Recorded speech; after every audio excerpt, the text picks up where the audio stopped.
चुनाव के लगता दिन कम है, चुनाव करीब आ गया है।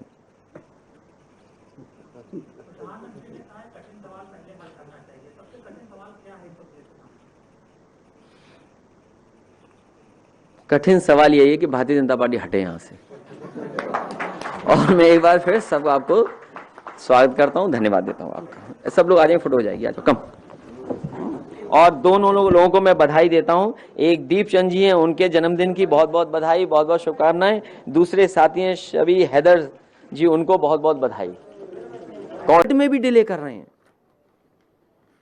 और वैक्सीन लग जाने के बाद भी लोग इस बीमारी से परेशान है, बीमार हो गए।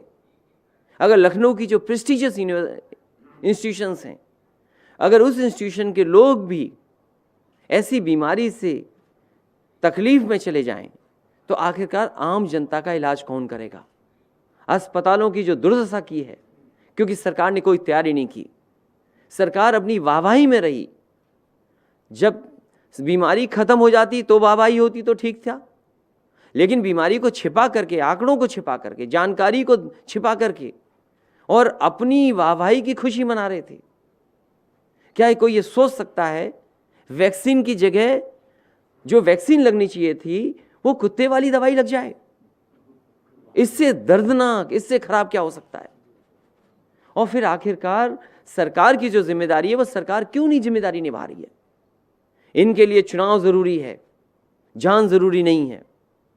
जब इन पर पर्याप्त समय था, पर्याप्त बजट था, पर्याप्त इंतजाम करने का वक्त था, इन्होंने इंतजाम नहीं किया। इसकी वजह से पूरे के पूरे उत्तर प्रदेश के गरीब आम लोग परेशान हैं, जिन्हें ना अस्पताल मिल रहा है, न दवाई मिल रही है, न वैक्सीन हो पा रही है, और न ही वैक्सीन के लगने के बाद उनके बचाव के लिए कोई सरकार फैसला ले रही है। इसलिए हमें उम्मीद है कि आने वाले समय में उत्तर प्रदेश की जनता बदलाव की तरफ देखेगी। और इतने साथी जो आए हैं, जो लगातार समाजवादी पार्टी में जुड़ रहे हैं, ये बदलाव की तरफ ले जा रहे हैं, एक अच्छे उत्तर प्रदेश और खुशहाली और तरक्की वाले उत्तर प्रदेश की तरफ ले जा रहे हैं। मैं एक बार फिर एक एक नेता का, एक एक कार्यकर्ता का जो इनके साथ शामिल हो रहा है, मैं उनको बहुत बहुत बधाई, बहुत बहुत धन्यवाद देता हूँ।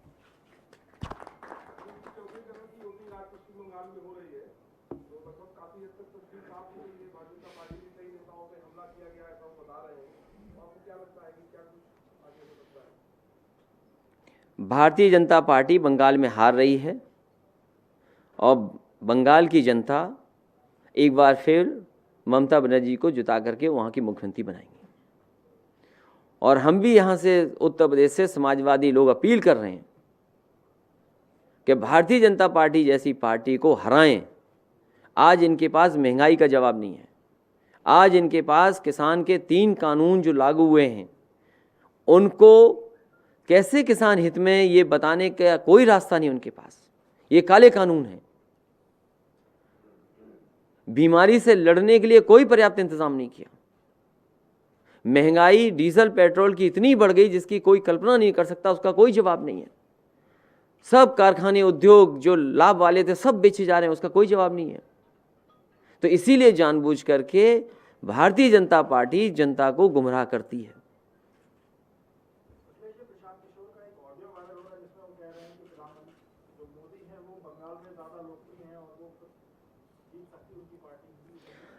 जितना ममता बनर्जी जी लोकप्रिय हैं उतना कोई लोकप्रिय नहीं है बंगाल में। सर, सरकार कोविड उत्सव मनाने जा रही है, टीकाकरण का 11 से लेके 14 अप्रैल।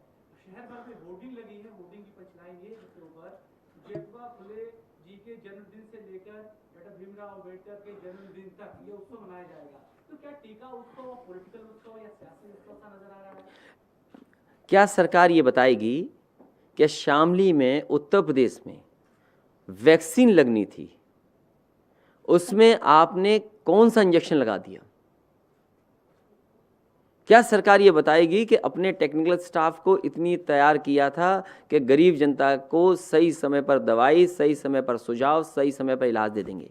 और सरकार को ये बताना चाहिए कि उनकी जो प्रेस्टिजियस कॉलेजेस हैं, जिनकी जिम्मेदारी थी कि गरीब को मदद मिलेगी, कोरोना के समय पर उनकी सही इलाज होगा, आप बताइए कि कौन सी इंस्टीट्यूशन बची है जहां पर इतने बड़े पैमाने पे न लोग हो गए हों संक्रमित? आखिरकार सरकार के पास जवाब क्या है? सरकार जो उत्सव मना रही है, आपको याद होगा इन्होंने वो भी उत्सव मनाया था जिसमें थाली और न जाने क्या क्या बजवाया था। क्या कोरोना उससे चला गया? जो वैक्सीन की तैयारी करनी थी, जो अस्पतालों की तैयारी करनी थी, जो दवाई की तैयारी करनी थी, आज अगर ज़रूरतमंद को सबसे महत्वपूर्ण दवा चाहिए हो तो वो दवाई अवेलेबल नहीं है। अगर आज अस्पताल की ज़रूरत हो बेड की तो बेड नहीं है। क्या सड़कों पे नहीं मरीज पड़ा हुआ है? लाइन लंबी लंबी लगी हुई है। क्या इंतजाम किया सरकार ने? और तब जब उत्तर प्रदेश में और दिल्ली में सरकार एक ही पार्टी की है, और फिर किस बड़े पैमाने पर करप्शन हुआ है वो एक विषय अलग है। जो कोरोना के समय पर जो चीज़ ली गई, जो दवाइयाँ, जो इंस्ट्रूमेंट्स लिए गए, जो मेडिकल इक्विपमेंट्स लिए गए, क्या बड़े पैमाने पे बेईमानी नहीं हुई उसमें? क्या उत्सव मनाएंगे? ये उत्सव और प्रचार से ही सरकार चला रहे हैं। राष्ट्रीय अध्यक्ष जी, लगातार विधायकों के साथ बदतमीजी की घटनाएं जो हैं वो सामने आ रही हैं। अभी एक पड़ोसी जिले प्रतापगढ़ से घटना आई है जहां विधायकों ने आरोप लगाया है कि पुलिस कप्तान ने उसको मारा है। इस संदर्भ में वो विषय नहीं है, विषय कोरोना बड़ा विषय है। आज लोगों की जान ज्यादा जा रही है।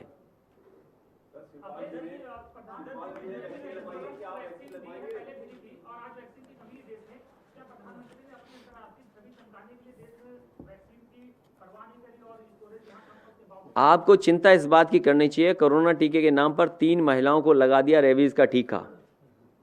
टीके कम पड़े, किसी इलाके में 2-3 दिन से टीके पहुंचे ही नहीं हैं। कोरोना टीके के नाम पर वो तो वही सेम न्यूज़ है। टीके के दोनों खुराक लेने के बाद भी यूपी में स्वास्थ्य विभाग के मुखिया हुए संक्रमित। 40 डॉक्टर एक जगह संक्रमित, 25 डॉक्टर एक जगह संक्रमित।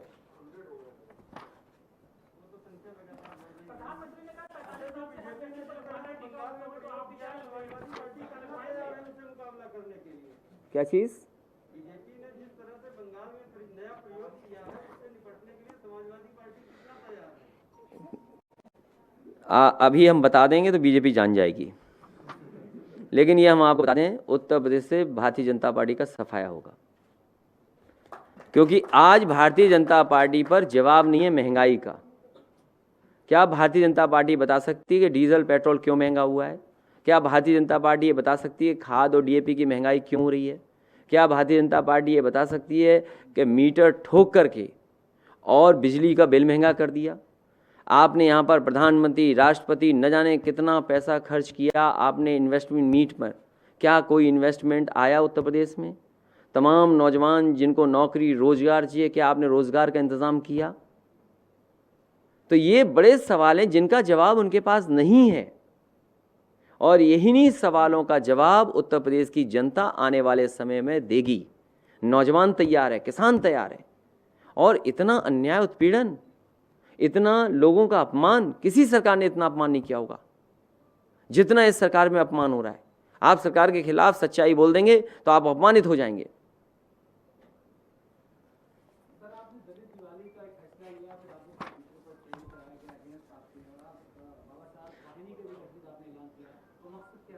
समाजवादी पार्टी और समाजवादी पार्टी के तमाम हमारे पूर्वज और हमारे तमाम पुराने नेता, और सबसे बेहतर उदाहरण यही है कि डॉक्टर राम मनोहर लोहिया और डॉक्टर भीमराव अंबेडकर जी दोनों मिलकर के काम करना चाहते थे। एक समय ऐसा आया था कि दोनों ने फैसला लिया कि दोनों मिलकर के काम करेंगे। वो परिस्थिति और समय नहीं मिला जिसकी वजह से दोनों विचारधाराएं एक नहीं हो पाई।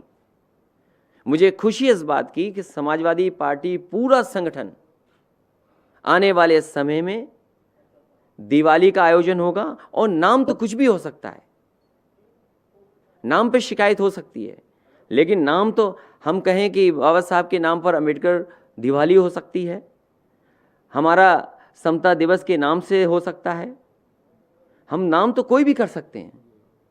संविधान रक्षा दिवस हो सकता है, सामाजिक समता दिवस हो सकता है, बहुजन सम्मान दिवस हो सकता है, अंबेडकर दिवाली हो सकती है, संविधान दिवाली हो सकती है, स्वजन दिवाली हो सकती है। लेकिन जो ट्रेंड कराने वाले लोग थे वो बीजेपी कांग्रेस के लोग थे। एक एक हैंडल देखिए आप। समाजवादी पार्टी अगर बाबा भीमराव अंबेडकर जी के मानने वाले लोगों को, अनुयायियों को अगर गले लगा रही हैं, तो आखिरकार बीजेपी और कांग्रेस को क्या तकलीफ है? भारतीय जनता पार्टी और कांग्रेस के लोग बताएं कि उन्हें तकलीफ क्या है, और मुझे ये बताएं, क्या 14 तारीख को बाबा भीमराव अम्बेडकर जयंती के दिन वो दिया जलाएंगे कि नहीं जलाएंगे? उनके सम्मान में ये बीजेपी और कांग्रेस के लोग दिया जलाएंगे कि नहीं जलाएंगे? ये सबसे बड़ा सवाल है।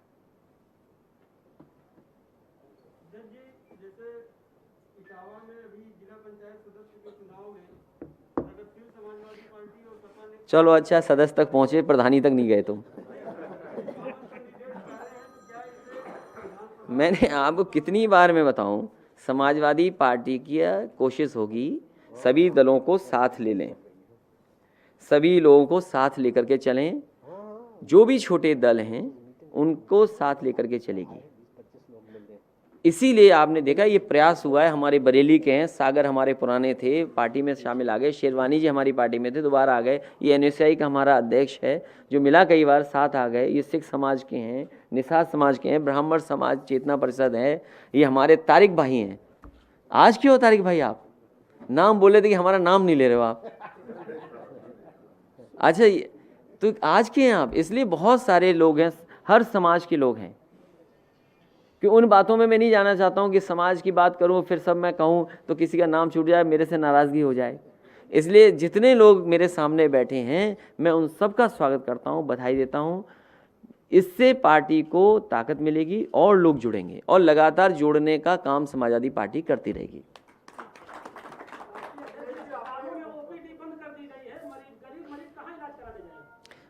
यही बात हम कह रहे हैं, इसीलिए उत्तर प्रदेश की जनता देख रही है कि स्टार प्रचारक हैं, उन्हें चिंता उत्तर प्रदेश की नहीं है। प्रधानी का चुनाव लड़ा रहे हैं बंगाल में जाकर के। जिस प्रदेश में कानून व्यवस्था चौपट हो गई हो, महिलाएं सुरक्षित ना हो, बेटियां सुरक्षित ना हो, मेडिकल का पूरा कोलैप्स कर गया हो, और वो आपके विकास की गाथाएं कर रहे हैं वहां पर।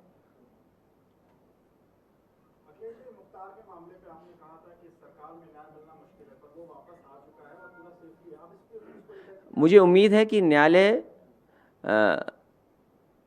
न्यायालय से न्याय मिलेगा, और भारतीय जनता पार्टी सरकार से आप किसी को न्याय की उम्मीद नहीं कर सकते आप। अभी हमारे एक साथी ने जो पीछे पूछा कि एक विधायक को कपड़े उतार करके जमीन पर लेटना पड़ गया। अब उसका पक्ष कुछ भी हो सकता है,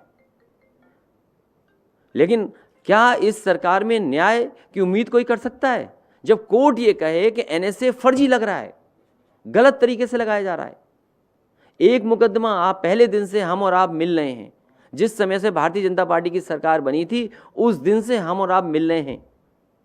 उस दिन से लगातार कह रहे हैं कि किस तरीके से झूठे मुकदमे लगाए जा रहे हैं उत्तर प्रदेश में, किस तरीके से फेक इनकाउंटर हो रहे हैं, किस तरीके से IPS पे भ्रष्टाचार का आरोप लगा रहा। आज महाराष्ट्र में देखिए, अगर भ्रष्टाचार का आरोप लगाए क्या हालत हो गई है, और उत्तर प्रदेश की तो रिपोर्ट ही नहीं पता है वो कहाँ है। IPS फर्जी बन के विधानसभा में टेंडर बांट रहे थे, आपको नहीं पता क्या? उत्तर प्रदेश की जनता ने देखा है कि किस तरीके से ये सरकार काम कर रही है। कौन नहीं जानता कि आजम खान साहब के ऊपर मुकदमे लगे हैं, फर्जी मुकदमे लगाए हैं। जमीन के मामलों को लेकर के कोई मुकदमा लगा दे। ये कैसे हो सकता है कि पुरानी सरकार के, पुरानी कैबिनेट के फैसले उस समय उस सरकार में सही थे, इस सरकार में गलत हो गए?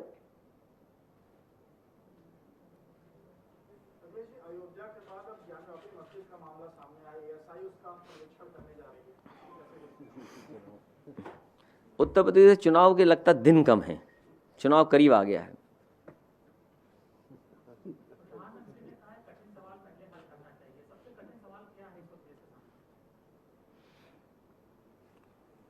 कठिन सवाल यही है कि भारतीय जनता पार्टी हटे यहाँ से। और मैं एक बार फिर सब आपको स्वागत करता हूँ, धन्यवाद देता हूँ आपका। सब लोग आ जाएंगे, फोटो हो जाएगी, आ जाओ कम। और दोनों लोगों को मैं बधाई देता हूं। एक दीपचंद जी हैं, उनके जन्मदिन की बहुत बहुत बधाई, बहुत बहुत शुभकामनाएं। दूसरे साथी हैं शबी हैदर जी, उनको बहुत बहुत बधाई। कौन है? अरे तुम्हारा जन्मदिन है तो तुमने क्या सवाल पूछा? यहाँ आइए जन्मदिन वालों, बहुत शुभकामनाएं। अच्छा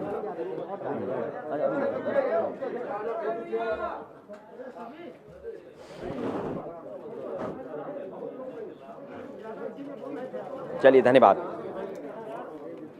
सभी हैदर आइए ना, तुम क्यों पीछे रह रहे हो?